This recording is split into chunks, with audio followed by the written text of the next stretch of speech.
So there's confusion about grains and fats and oils, and then there's dairy, meat, fish, and poultry, and sweeteners. Those are the biggest confusions.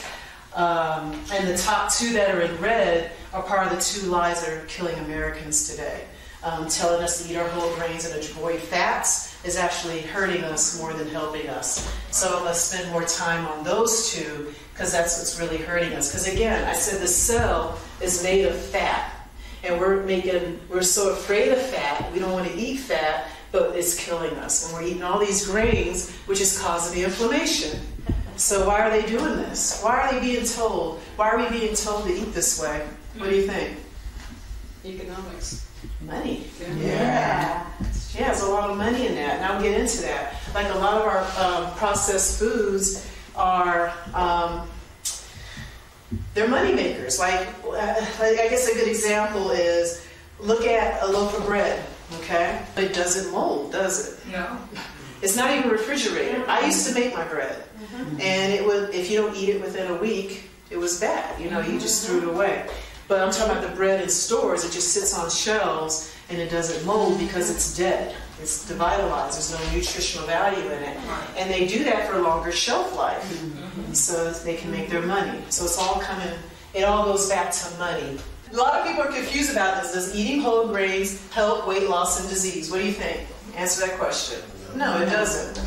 And now you'll understand why. Whole grains raise glucose as much or more than pure sugar, and 2 slices of whole wheat bread increase your blood sugar more than 5 to 6 teaspoons of pure sugar. Now this really hit home for me. When I was overweight, I made my own bread. You know, I made my own whole wheat bread, and I put jelly on it and washed it down with some orange juice.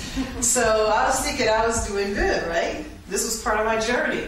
But then I realized, oh my goodness, sugar, sugar. No wonder I was gaining weight. No wonder I wasn't feeling well. It was very inflammatory. So we don't really understand this stuff. So most people do some bread in the morning, do some pasta for lunch, and some pasta for some, you know, there's like grains everywhere in all our foods. And it's a staple in a lot of our processed foods. And we don't really realize that. So even though I wasn't drinking pop or soda for a long time, I was still getting just as much sugar. I was probably getting less because I had to let go of the pop, but I was still getting just as much from the grains and the fruits and the juices that I was eating. Even though it was organic, I was still suffering.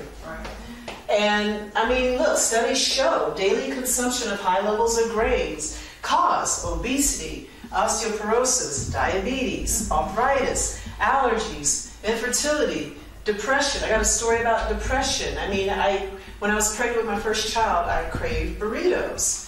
So I would get my burrito, okay? And then I would go into a depression.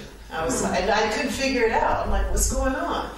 But then I figured it out, and I started doing this work, and I stopped the burritos, and I felt good. Then I was like, let me eat a burrito. I haven't had one in a while. I've been a good girl. Boom, depression. That could be her. Yeah. Then I was like, aha. So that was one of my aha moments. That grain really triggered my depression. Wow. And it was bad. I mean, I was angry, cussing everybody out, even some of my clients. But anyway. What is wrong with her? She doesn't do that now.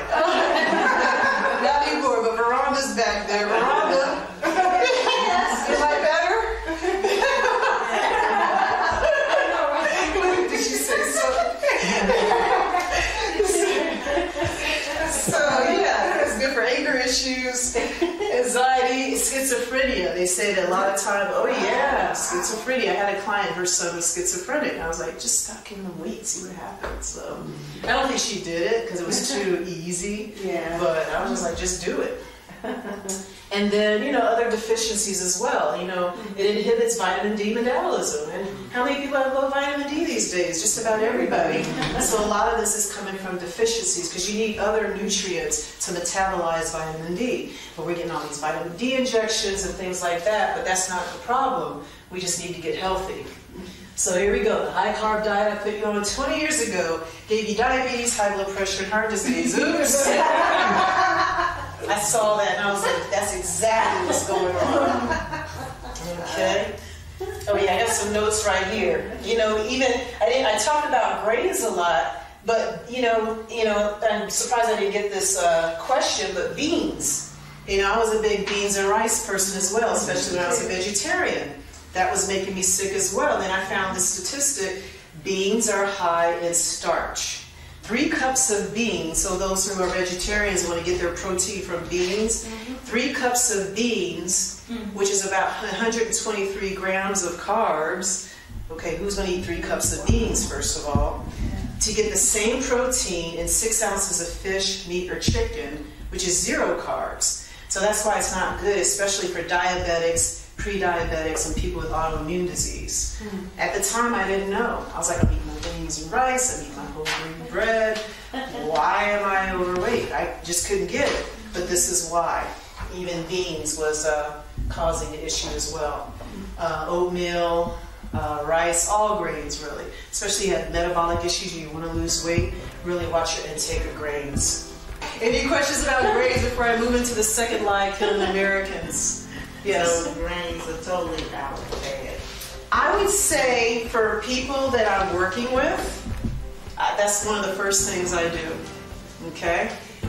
And then there's certain people that can add in ancient grains later, like quinoa and black rice and things like that. Okay? But you gotta reduce the inflammation first and just avoid all grains. Okay? But if you're kind of like just want to make some improvements, stick with more ancient grains or whole grains, not processed grains, and that's a stepping stone. Because to get to where I used to be and here's where I am now, I've been doing this for a long time. So what I do is a little bit more hardcore than what most of you are willing to do. So there's baby steps. I always give you all steps. But some of you I'm working with, some of you I have worked with, some of you are getting started. So change your mind.